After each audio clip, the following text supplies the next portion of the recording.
Madame la ministre. La parole est à Madame Bénédicte Peyrol. Non. Merci, Non, Monsieur c'est le inexact. Président. Ma question s'adresse au ministre de l'Action et des Comptes publics.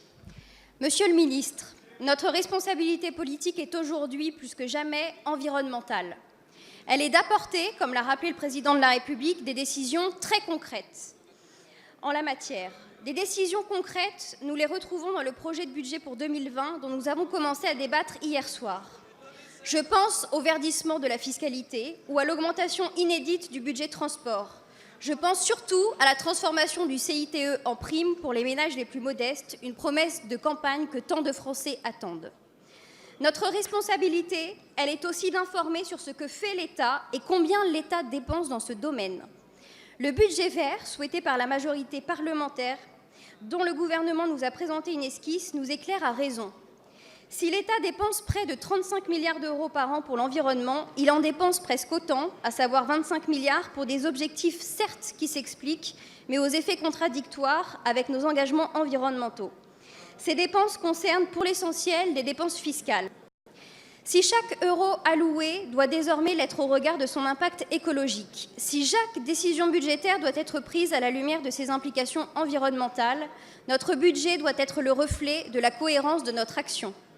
N'en déplaise à Balzac dans son ouvrage Les Employés, le budget de l'État n'est ni un coffre-fort ni un arrosoir, mais un outil au service de politiques publiques, des Français et de l'intérêt général. La transition écologique ne se décrète pas. Elle se finance, elle se contrôle, elle s'évalue. Autrement, elle n'est pas crédible. Dès lors, Monsieur le Ministre, comment comptez-vous utiliser ce nouvel outil pour traduire notre ambition environnementale dans nos décisions budgétaires? Merci. La parole est à Monsieur Gérald Darmanin, ministre de l'Action et des Comptes publics. Merci Monsieur le Président, Mesdames et Messieurs les députés, Madame la députée Bénédicte Peyrol. Vous avez beaucoup travaillé lors du projet de loi de finances de l'année dernière pour faire adopter par le Parlement une disposition. Vous êtes en retard de quelques dizaines de minutes. Une disposition de projet de loi de finances, pour que le gouvernement puisse lister, c'est le cas dans le projet de loi de finances que nous vous présentons, les dépenses qui relèvent de la politique écologique. Mais il faut aller beaucoup plus loin.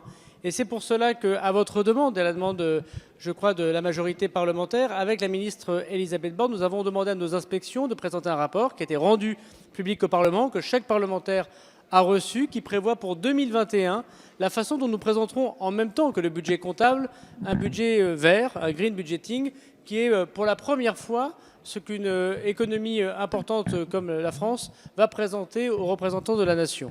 Et vous l'avez bien dit, il y a eu un travail qui a été fait sur les crédits de cette année, sur une partie de ces crédits. S'il y a des dépenses qui sont très favorables, d'autres qui le sont moins, soit des dépenses budgétaires ou des dépenses fiscales. C'est parfois compliqué parce qu'il faut savoir quelles sont nos mesures pour savoir ce qui est écologique ou ce qui ne l'est pas. Si nous faisons des chemins de fer, c'est positif si nous regardons évidemment le fait que le climat doit être protégé, notamment moins d'émissions de CO2. En revanche, sur la biodiversité, c'est plutôt négatif. La question nucléaire pose le même problème.